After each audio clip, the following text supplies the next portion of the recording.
Episode 54, Dragon Ball Super, was amazing. This was by far one of my top 3 episodes next to Goku fighting Black and Goku vs. Hit. So much happened in this episode. We had a lot of questions answered and we got a lot of details explained. So we're going to get into that in our full review and breakdown coming up right here on Master Media. Make sure you subscribe to Mastar Media or I can't protect you from Black Goku. And he's horny. Go Kaioken on that subscribe button. Subscribe to Master Media today. YouTube.com/MastarMedia. So the episode opens up with Trunks training on the lake. He's doing this kind of mind training where he's envisioning himself fighting Black. He's throwing the sword at Black. Now, this is kind of interesting. We've never really seen this type of animation before. We've kind of seen characters close their eyes when they're training, but we've never actually seen it be explained. So I think this is really cool. We've seen Vegeta do it, Piccolo, Goku. They've all done this. They close their eyes when they're training, especially Vegeta. And Trunks actually starts to bleed a little bit, which is interesting. I mean, what is this, the Matrix? So that was a little peculiar, maybe unless he bit his tongue or something like that. So Goku and Whis and Beerus all arrive and back on Earth, and they're talking to Trunks. They're talking about Zamasu, what exactly happened. Whis says that he doesn't think that there's a direct link, but Trunks says something interesting. He said, what if Zamasu disguised himself as Black or transforms himself into a human using his divine powers? Because he said this, I don't think that's going to be the actual way that Zamasu becomes Black, but I do think it is a foreshadowing, and I also think it's kind of interesting that they would even talk about that in the first place. And then Beerus holds his fork at Trunks. I love this scene. I'm really starting to love Beerus's personality. I don't know why. It's just really growing on me. I find the way that he talks and acts like absolutely hilarious, and he's quickly becoming one of my favorite characters. So Beerus says, we don't have any correlation to believe it's actually Black at the moment yet. And then Trunks is very surprised that Beerus has fought Goku, and he can't even believe it. And look at the way that Goku and Beerus are becoming like friends. They're fighting over food. I mean, there's a real relationship is forming here. And while Beerus still jokes that he could destroy the planet, I don't think that he would. I think he's starting to become very fond of the humans. He's definitely going to be like on their side in the future. I mean, I don't know if gods are supposed to take sides. Maybe it doesn't really matter. They can do whatever the hell they want. This is where it really gets interesting. Trunks says, is there even a need for me to fight? And so he's thinking this like in his head. And now I'm starting to now some strange stuff starts to happen in Dragon Ball Super, because like Vegeta can literally read Trunks' mind. And I'm going to show you. So he's thinking, he's not actually talking here in this picture, but he's thinking, is there even a need for me to fight? And then immediately shows Vegeta with his mouth full. I mean, this picture's pretty funny.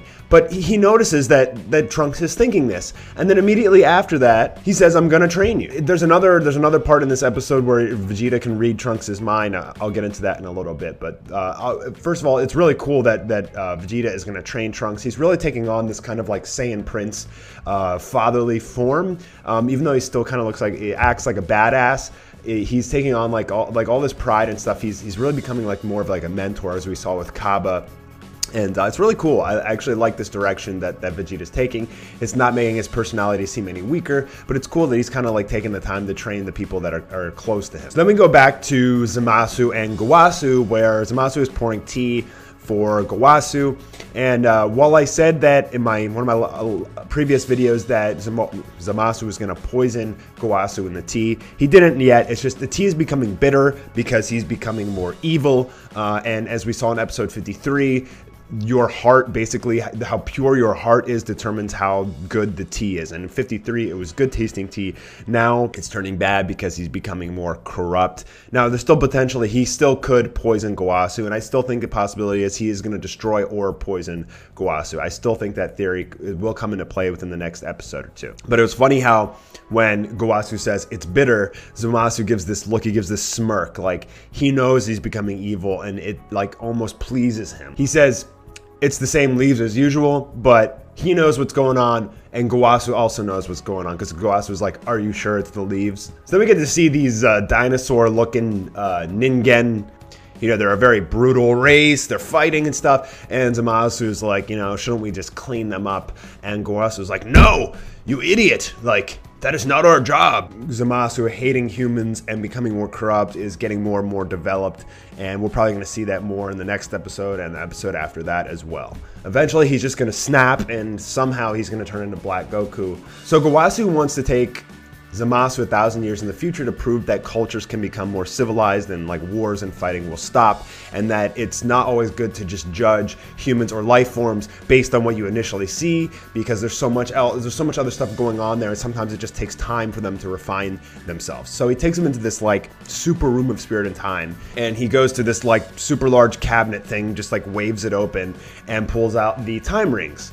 Now I wonder what is in the rest of these cabinets in here. I mean, what else does he have hiding in there? I mean, I doubt we'll ever see it, but what other kind of artifacts and godly items are in there? I mean, I'm kind of curious, and you know, who knows? Maybe they'll show it one day. I doubt it, but let me know what you guys think. What kind of like godly items like would a god have in this kind of like super room of spirit and time that he's just saving? So then he shows him the time rings again, just explaining the time rings, and Zamasu is not familiar with the time rings whatsoever. So finally we get to see what the difference is between the green rings and the silver time rings. So Gowasu explains it as the green ones are born from history being changed and different worlds being created. So that it still doesn't exactly explain what the heck that means, but basically other Kais or someone is playing with time, and essentially the green rings are new that form inside this box. Which is very interesting and very strange. It still doesn't mean do they have more or less power. Do they have different powers? Like, can they go back in time? It's just a new ring that was created from a new history of time being modified. So essentially, Black is going back in time and he's playing with things, and as he's doing that, these new green time rings, or at least one new one, as Gowasu explained, is generated and shows up in the box. Now, I don't know why it would show up in the box.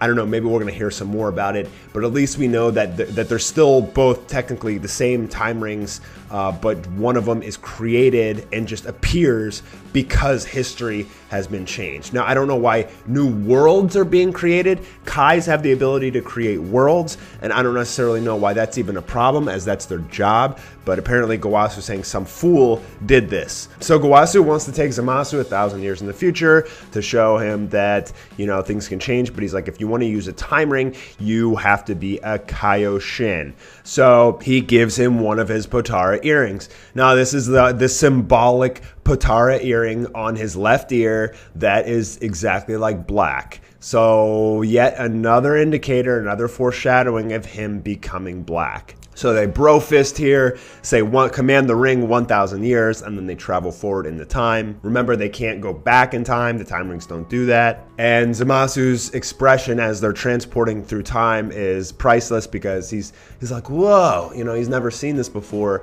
And it honestly, it was pretty cool animation too. So again, 1,000 years in the future, he sees the Ningen fighting, and he's like, the universe will never have peace. And obviously he wants to just, at this point, he's just like, you know what, I need to just eradicate humans. Like, they're pieces of crap. They're just destructive. They just kill each other. You know, they just need to be erased. And I'm going to be the guy that does that. So now we get to see Trunks and Vegeta fighting again, or they're about to train and spar. And Trunks says, I haven't sparred with you since back then. And then we get to see these awesome scenes of the Room of Spirit and Time training between Trunks and Vegeta during the Cell Game saga, which we never got to see ever. And I was so happy that they showed this. I mean, we get to see Vegeta turning Super Saiyan 2 for the first time, and it was awesome. Now, I know a lot of you guys call it Ultra Super Saiyan or whatever. To me, it's just Super Saiyan 2. It's just that as Super Saiyan 2, you can inflate your body and inflate your muscles. It's not necessarily better, but you can raise your ki in that form, and you know, it makes your muscles grow. But I thought this was hilarious, is that Trunks is like, man, we haven't sparred since back then, and like, and he's talking about like the year that they spent together in the Room of Spirit and Time, and Vegeta's like, do you think I remember every little detail about the past? Like, Like, damn, Vegeta, that's cold, man. That's your son. You're like basically telling him like you don't remember being in the room and being locked in a room with him for a year. Like, he's that inconsequential to you. Like, holy crap, like burn, like apply cold water to burned area, man. Damn, like that was harsh. And I absolutely love the way that the Super Saiyan 2 Vegeta looks, by the way. I mean, why can't they just draw him like this? I mean, it looks so badass with like the hair all flared up and spiky, the big muscles, but they're not like overly big like Trunks's were. But he just like, swole Vegeta was like the best Vegeta, you know? And now he's like this scrawny old man again. Like, everybody wants swole Vegeta, like bring him back.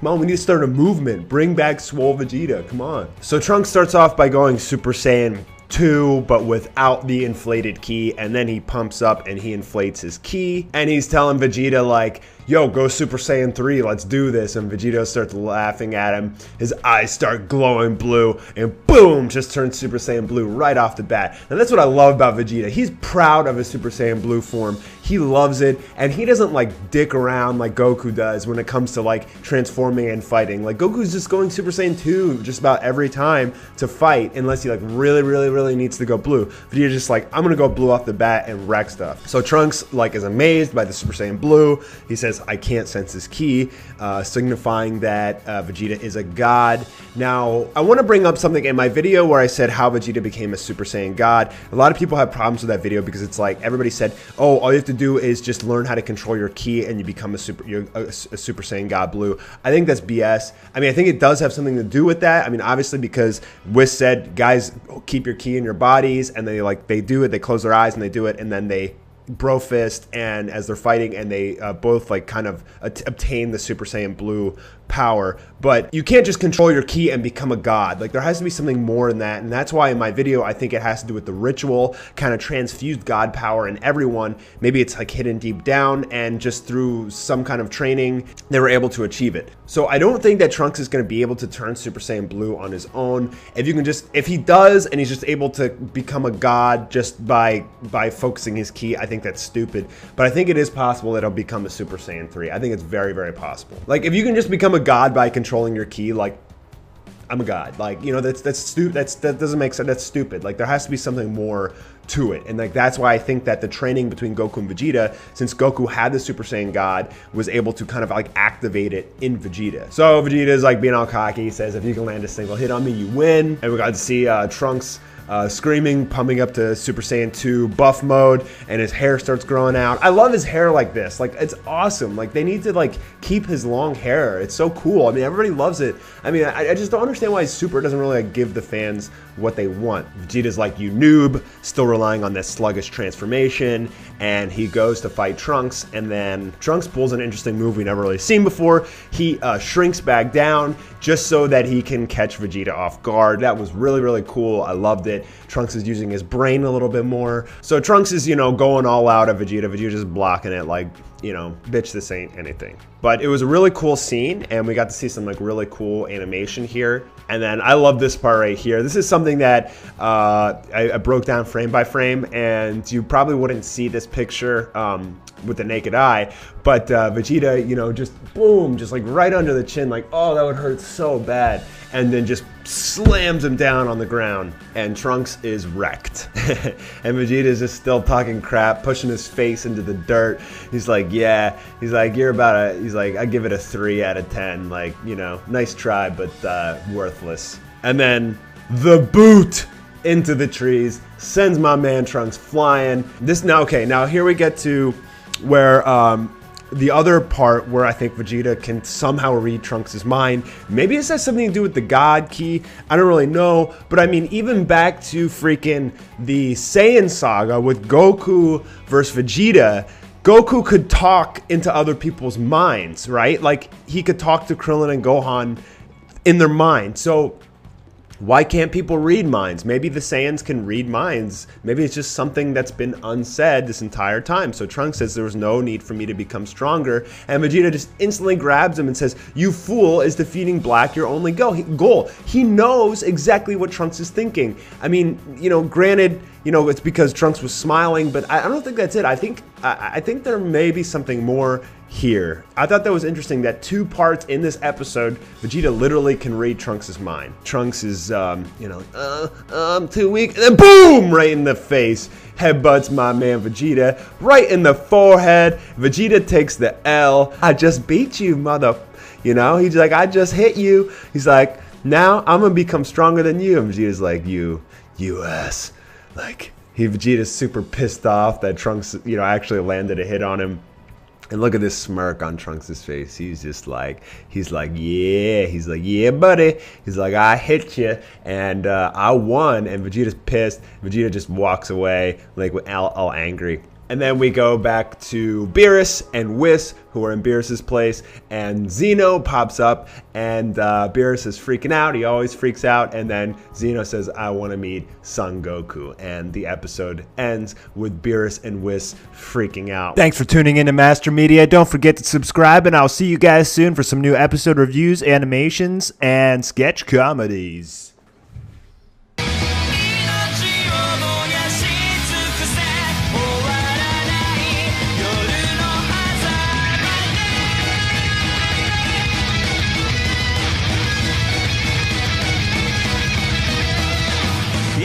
先は暗闇」